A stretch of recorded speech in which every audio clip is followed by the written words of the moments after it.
The time is now for the Toronto Blue Jays, and they got a massive win yesterday against the Tampa Bay Rays, shrinking their magic number to one game. Now, any combination of a Blue Jays win, a Mariners loss, gets them into the playoffs, and the Jays are right there. They're right on the doorstep with 2 games remaining in the regular season, but it's time to go ahead and take care of business. So we'll break that down and much more on this episode of Jays Digest.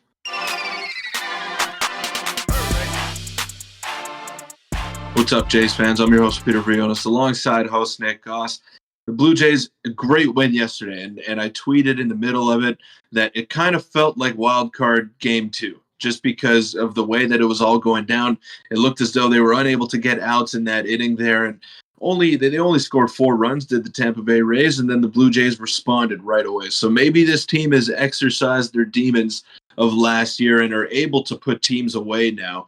And what a great time for the offense to start heating up. Obviously, they had those back-to-back shutout games against the Yankees. But now, I mean, back-to-back pretty good offensive performances with quite a few home runs to boot as well for the Blue Jays. And then in the Rays series before that, I mean, they're starting to click at the right time here. They haven't had to use their high leverage bullpen arms too much either, which is a positive heading into the playoffs due to the workload throughout the regular season. But everything is starting to click at the right time, Nick. And a lot of great performances, a lot of great individual performances for the Jays have led to them being 1 game away from the playoffs. Yeah, we've discussed it all year. All you need to do is get hot for a short period of time. Buck Martinez was talking about it yesterday. He said the offense only has to get hot just for the playoffs, or however many 2 or 3 weeks that happens. Before we get into this, make sure to subscribe button. We're on the road to 8,500 now. Peter, we'll discuss yesterday's game a bit. And like you said, the offense is really starting to get going. Ever since John Schneider switched up the offensive lineup a little bit, put Brandon Belt at 2. I'm still not necessarily a huge fan of it, but I can't argue with the results because, I mean, ever since this has happened, they put up back-to-back crooked numbers on the offensive board. So Belt hit a crazy home run. Vladimir Guerrero Jr. is looking comfortable. Bo Bichette's looking dominant. Kevin Biggio. I don't know. The team is they're looking very, very good. We have guys like Matt Chapman who hit back-to-back home runs. He hit one yesterday. He hit one the game before. Everyone's starting to heat up a little bit, and it seems like what we were waiting for all season long, which is, of course, the offense heating up, is finally happening, and it's happening at the perfect time for the Jays, especially regarding Vladimir Guerrero Jr.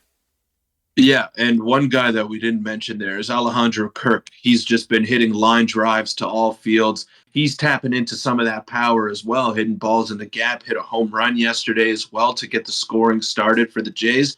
He's just been great. And he had to step up because Danny Jansen has been out for a long time, and the workload has doubled for Alejandro Kirk. Instead of catching 2 out of every 5 days, he's now pretty much catching every day. I can't remember the last time Tyler Heineman was in there. I think it was for Hyun-Jin Ryu's last start over there. But Alejandro Kirk, even when Tyler Heineman gets to start, he has to come in and pinch hit for him just because Heineman is not at the caliber of Jansen and Kirk. So his workload has increased, but his production has increased just as much. And he's been one of the unsung heroes in the lineup over the past couple of weeks here. He's really starting to get on base. He's starting to hit the ball in the air a little bit more, tap into some of that power. And that's the Alejandro Kirk that they need. Matt Chapman, like you said, starting to get it going. And as for the batting order, Nick, I know that Brandon Belt is not your prototypical number 2 hitter. He doesn't have any speed whatsoever. He strikes out quite a bit, but he gets on base and he works the count. And that way, if you do have him in the number 2 spot, you're kind of separating him and Alejandro Kirk, not having those 2 slow guys kind of back to back. Because in his first game back, he was batting 6th, and I think Alejandro Kirk was batting 8th. So that's too close for me. I mean, you need like 3 hits to get those guys in from first base. So I like that John Schneider is splitting up the lefties and the righties in the lineup. I like the way Brandon Belt has been swinging the bat ever since he's been inserted into that number 2 spot. And I think it's something that you can't really tinker with unless they lose. I mean, they're 2-0 with that lineup. You got to go ahead and roll with it. Brandon Belt's getting on base. Bo looks comfortable in the 4 spot. And we remember in the 2021 season, Nick, Bo Bichette was the number 4 hitter on the Blue Jays. He wasn't hitting second. He was the number 4 hitter, followed by Teoscar Hernandez. So he's comfortable and he's accustomed to that role, and I like him there. Yeah, and everything. I mean, it's work. You can't argue with the results at all because everyone Right. seems to, found their groove, and it took a while. Even Kevin Kiermaier who, he was talking about before the season started, during the season, he wants to be the best 9-hitter in the league, and now he's starting to hit 70. He's doing great things, and the offense just looks like it's flowing. Earlier on in the season, we still have our struggles with the bases loaded, but we get a runner on third, and I felt like no matter what happened, we wouldn't score a run. But now it just seems pretty simple. Kevin Kiermaier went up there, got a sacrifice fly or whatever it is, a ground ball, and it's just everything's flowing. And then on the pitching side of things, this is the side which has been on the Blue Jays, positive end the whole season. Yusei Kikuchi had a very solid start. He was rolling until the fifth inning there when he started to give up back-to-back hits, and the bullpen, and this is very, very important. Ideally, we do clinch tonight. We'll get into that in a second with the standings, but Peter, we still have all of our high leverage arms, like you said, which we haven't used, which are available for the game today if needed. Chad Green gave up a run, but he looked solid. Jimmy Garcia and Jay Jackson has been unbelievable the whole season, and I don't know, the pitching is unbelievable, and especially we're at a point where, a game where you don't want to use any of your good arms, and you go out there and you still have all your high leverage arms left. So I don't know.